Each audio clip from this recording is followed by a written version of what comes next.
Era un edificio que estaba en la calle Sierpes, pintado de negro, nunca se imagina uno en Sevilla una casa pintada de negro, un edificio pintado de negro con varios patios donde había distintas categorías de presos.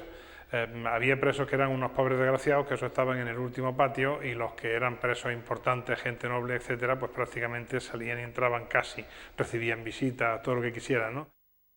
La cárcel de Sevilla realmente era un infierno. Allí estaban apelotonados los presos, confundidos unos con otros. Era realmente un caos. Estamos en la antigua cárcel real de Sevilla, donde Cervantes pasó 7 meses de 1597, probablemente también en 1601 o 1602, en razón de su oficio de recaudador de deudas. Bueno, es un sitio fundamental de toda la picaresca y sobre todo porque aquí es donde estaba prácticamente la Babilonia recogida de toda España. Era una cárcel muy populosa. Se habla de que si había 150.000 habitantes más o menos, podría haber aquí en torno a 2.000 presos o incluso más, lo cual es significativo. Es un sitio además en el que hay una magnífica relación de la cárcel de Sevilla de Cristóbal Chávez, que yo creo que aquel que quiera conocerla mejor va a ver lo que eran esas 3 puertas de plata, oro, bronce, que eran los que se podía pagar para salir del sitio y para tener ciertas ventajas. Si habla de que se gestó o lo pensó en el lugar donde toda incomodidad tiene su asiento, pues, bueno, pues legítimamente uno puede pensar, bueno, el sitio más incómodo donde este hombre está ha sido precisamente la cárcel de Sevilla. La cuestión es que pasó mucho tiempo en la cárcel. Estuvo en la cárcel y se dice, y piensan los andaluces, y a lo mejor piensa con razón, que fue allí donde empezó a imaginar todas las cosas que tenía en la mente y que seguramente fructificaron en aquellos días de quietud y de tranquilidad y de volver, de tranquilidad relativa, porque lo que debía de ser una cárcel en el siglo XVI es tremendo, pero vamos a decir que lo que tenía tranquila era su mente y allí pudo empezar a fabular. Ojalá fuera en Sevilla, ojalá fuera donde fuera. El cambio del siglo XVI al XVII supone en primer lugar un cambio de monarca y por lo tanto formas diferentes de gobernar. Felipe II había sido un monarca que había controlado el poder en primera persona, quería ver todos los papeles, quería tomar todas las soluciones. Felipe III dejará los asuntos de gobierno en manos de otros, aparecen los válidos por primera vez. Y por otro lado es una situación socioeconómica muy difícil. Hay hambre y hay una terrible epidemia de peste que se abatió sobre la península de norte a sur como una especie de ola gigantesca. Las primeras ciudades contagiadas fueron los puertos del Cantábrico y terminaron, bueno, pues siendo las ciudades andaluzas. Un escritor de la época, Mateo Alemán, lo describió de una manera, a mi modo de ver, muy sucinta y muy bien definida. El hambre que sube de Andalucía y la peste que baja del norte. Aquello fue una confluencia verdaderamente negativa para la España que cambia de ese siglo XVI al XVII.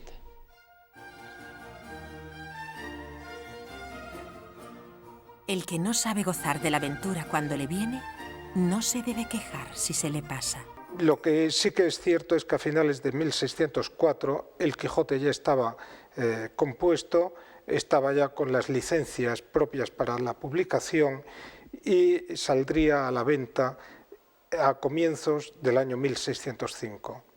El resto es una historia que ya conocemos. Yo creo que el Quijote sigue siendo fresco. Es una lectura maravillosa. Cada vez que se relee se encuentran cosas nuevas, aspectos desconocidos que habían pasado desapercibidos en una primera lectura y que de pronto ahora reaparecen, surgen episodios que completan algo que se había leído a medias. El Quijote es precisamente la gran novela, no solo de la modernidad, sino de todos los tiempos, ¿no? Pero a mí me da la impresión de que él nunca supo la maravilla que estaba haciendo, nunca sospechó hasta qué punto su fortaleza espiritual, su fortaleza como novelista se estaba reflejando en aquel documento. Cuando se publica El Quijote en 1605, nos encontramos con un hecho inédito en toda la literatura y en todos los tiempos. Para empezar, su difusión en América. En el mismo año de 1605 se realizan 6 ediciones que pasan a América, con las condiciones de la imprenta de entonces que no son las actuales.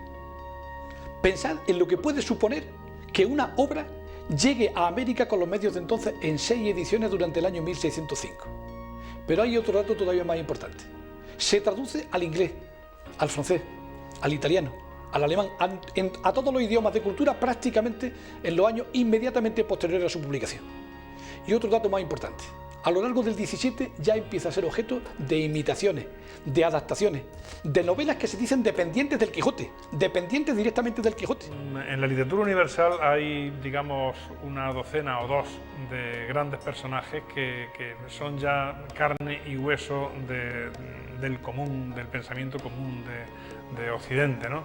Y entre ellos, sin lugar a dudas, están el Quijote y Sancho. El Quijote como representación de la parte idealista que hay en cada persona y Sancho como representación de la parte materialista, ¿no? Eso ha pasado a la literatura universal, eso trasciende todos los límites como personaje, ¿no? Yo pienso que hay mucho de Sancho Panza en el Quijote y mucho del Quijote en Sancho Panza. Yo pienso que Sancho es ese interlocutor que se va transformando con el diálogo del Quijote y que Sancho le va dejando al Quijote un sentimiento de realismo que es lo que permite que ese viaje que yo es el que he interpretado de la locura a la cordura, al agarrar la mano de Sancho, el Quijote también es un poco Sancho. Hermano Sancho, te pido perdón por las veces que he hecho que se rían de ti. Es una obra que pasa a todos los países, que se imita en forma de cómic, en forma de teatro, en forma de zarzuela, en forma de cualquier género, pero que directamente todavía se halla en los comienzos de la plenitud de una literatura, de la literatura española. La profunda obra tardía del Quijote es la obra de los grandes, las obras de los perdedores. Yo creo que en la vida se escribe, se piensa, se hace algo desde el sentimiento de perdedores que todos tenemos dentro. No creo que nadie de los grandes creadores haya podido producir una gran obra sin sentir su pequeñez y esa levedad que yo pienso que ese recaudador de impuestos vapuleado por la guerra, vapuleado, ¿me comprendes?, por el cautiverio, no podía producirse más que desde ese sentimiento de dolor. Eso lo vemos reflejado en las personalidades tanto de Don Quijote como de Sancho Panza, que realmente son personas con una manera de vivir y de entender el mundo y la sociedad muy distinto de lo que podría pensar una persona de su tiempo. El triunfador permanente crea también productos efímeros, muchos de ellos. No denosto yo de la obra de Lope de Vega, pero digo que me deja fría en el siglo XXI y en cambio Cervantes no me deja nada frío.